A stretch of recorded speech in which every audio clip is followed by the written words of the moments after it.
Democratic presidential candidate Joe Biden says that if elected, he would halt the sale of vaping products until more research about its effects are conducted. Find out more on this edition of Industry Insider.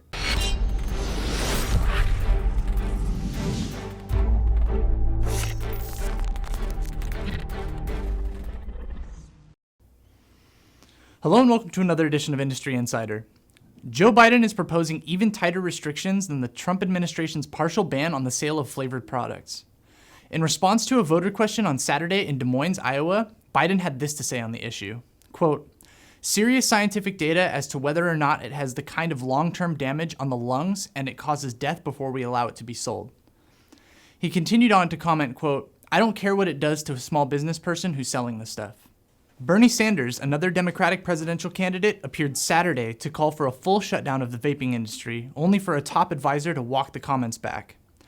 Sanders' advisor Jeff Weaver told Politico that the candidate was, quote, "certainly not talking about shutting down the industry tomorrow," and would want more study and regulation of the industry to ensure that vaping is safe before making a judgment on the issue. It seems that early 2020, we've yet to see a presidential candidate that fully supports vapor technology as a viable pathway away from combustible cigarettes.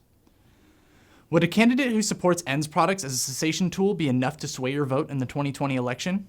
Please share your thoughts with us down below, and as always, don't forget to like, share, subscribe.